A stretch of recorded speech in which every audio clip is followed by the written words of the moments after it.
There is new analysis out there about the Clemson-Georgia game. Georgia's season opener in this 2024 season is going to be at noon in Mercedes-Benz Stadium. It's a neutral site game, the Chick-fil-A kickoff game. It's a game where Georgia's a 13.5-point favorite. I don't know when, maybe roughly a month ago, I made a video discussing how I think that 13.5 points is maybe not quite enough on that betting line. I think that Vegas has it wrong about this game. Vegas does have it wrong, in my opinion, about the Georgia-Clemson game. It turns out that opinion that I had is not as uncommon as I thought it was going to be. There's definitely kind of 50-50 pushback. Like 50% of people think that. I think it's kind of split between, do you think this game is going to be a blowout, or do you think this is going to be a tough game? I'm in the 50% that thinks it's going to be a tough game. ESPN's Greg McElroy chimed in. He's one of the biggest people that has discussed this recently. I think Cole Kubelik discussed it. I've seen so much about this game because obviously it's the first one on the docket. A lot about Clemson being a potential playoff team, which I don't know. I think it's going to be hard for Clemson to make the college football playoff this year. People are talking about how it'll be easy for an ACC at large, with the way that things are structured for them to make it. Well, I don't really think so. I don't think it's going to be that easy for Clemson. And I don't think that this game is going to be super close. So let's revisit that conversation. And I also want to talk to you about what Greg McElroy had to say. I'll get to that in just a second. Ryan Curley from Dawg Post here, talking about Georgia versus Clemson, that noon game on August 31st. What an incredible weekend of college football we're going to have. And for you Dogs maniacs, for you Tigers who probably have found your way on this channel and probably do not like me, I'm giving you the truth. And what I watched, I did not watch every single Clemson game last year. I couldn't tell you the box score stats for every single Clemson game last year, but I did watch enough, and I do cover enough college football to think that I don't think this is going to be a close game. And I think that Clemson is going to end up being a borderline college football playoff team at the end of the year. And you'll hear why. The newsletter, I'm linking it in the description down below. We've been better about that. We've been pushing out, Dean and I have pushed out more content. Matt was destroying us on the website, and now we're trying to catch up and push out that content. Let's get to the Greg McElroy portion of this now, and then we'll break down some of the other things later. This is what he had to say. So I look at Clemson, and people have kind of... Here we go. I think Georgia-Clemson is a battle between two teams that will find themselves very much in the playoff conversation at the end of the season, which I think is true. I do think that Clemson will find itself in the conversation, but I think that the notion that it's an easy in is probably not exactly true. Georgia, because I think they're a shoo-in, and Clemson, because even if they don't win the ACC, which I think they have a real chance of being able to do, even if they don't win the ACC, as far as an at-large is concerned, because of this game against Georgia, I think they're going to have a really good argument that can be made on their behalf. Real quick, I got Clemson's schedule pulled up. I wrote an article about this on Dawg Post, discussing playoff scenarios and how it's going to work, who's going to get, kind of what game. The types of teams that are going to be the hosting teams, that those 5 through 8 seeds, if you didn't win your conference. So let's say Georgia loses its conference, loses the SEC, to whoever. They lose the SEC championship to whoever. I think Georgia will probably end up in that 5 to 8 range. I don't think that's necessarily the case even if Clemson doesn't win the ACC. Because what do you have to deal with? We looked at the top 12 teams last year. You look at the top 12 teams. Typically, there's maybe a 3-loss team in there. But you're getting a lot of 2-loss teams after that 1-loss tier. Well, you look at Clemson's schedule. I think that the Georgia game is going to be a loss. Then you look through. At Florida State, I have that as a loss. I think Florida State is probably a top 15 team this year. Clemson's going to flirt with that top 15 range. They're going to end up in that 15 to 20 range, ranked at the beginning of the season, if I had to guess. Well, I think that's 2 losses right there. 1 conference loss. So, do they lose at any of these small places like Virginia Tech or Pittsburgh or at Wake Forest? I don't, maybe Clemson does, maybe they don't. But here's what I do know about Clemson.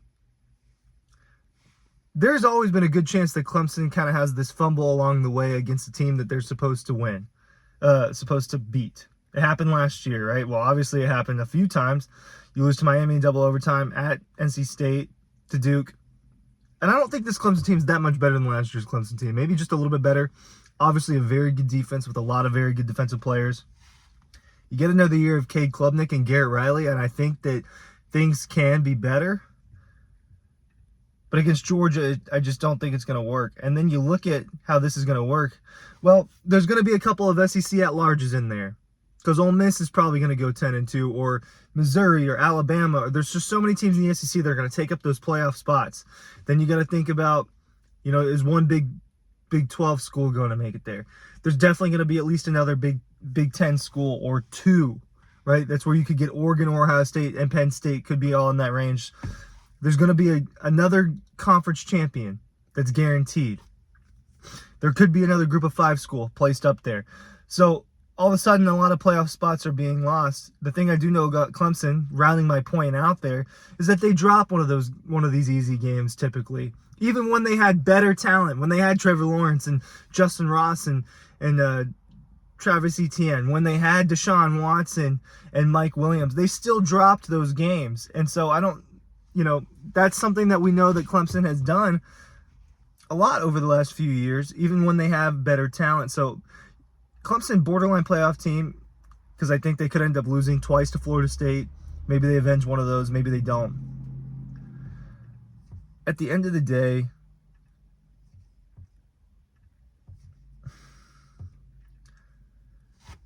you look at that game against Kentucky, the way to round out the year. That was an important game for both.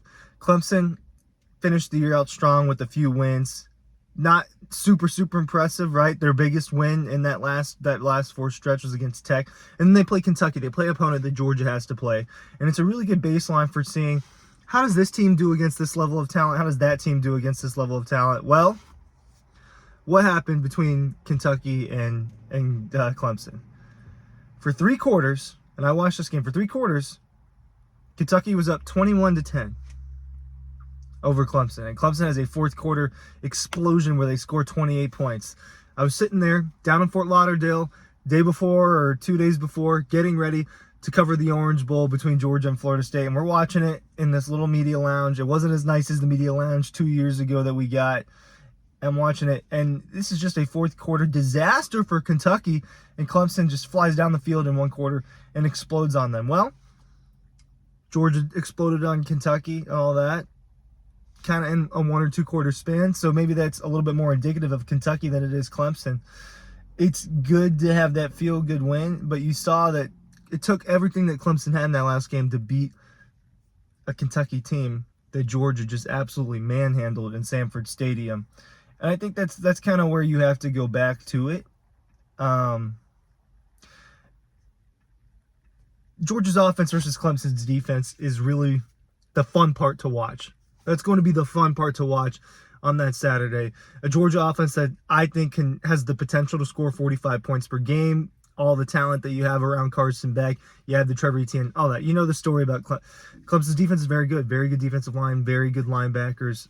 Their secondary is not quite as strong as that front 7, but they're not bad players at all. Barrett Carter is obviously the biggest name on this defense. The defensive line is very good, but I think the most interesting storyline will be Clemson's offense versus Georgia's defense, which is really where the problem lies.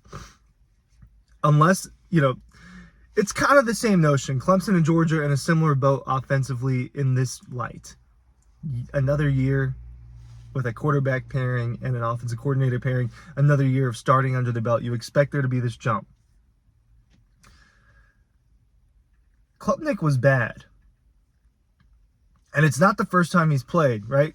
Obviously not as old as Carson Beck, but Klubnik was bad and against worse competition. All right, 63% completion percentage. This is not, like, his TD to INT is not awful. 19-9, 2,800 yards, but 63% completion. Georgia's defense is so fast, and Clemson's offense was so short-sighted in all of the games that I watched. They just didn't produce anything downfield, and downfield is typically where you can beat Georgia's defense. But in the intermediate, in the quick stuff, Georgia's defense is so fast and so alert that I just don't think that those things work. And ultimately, the reason why I don't think that, I think this is probably a 20-ish point win for Georgia. Thanks for watching.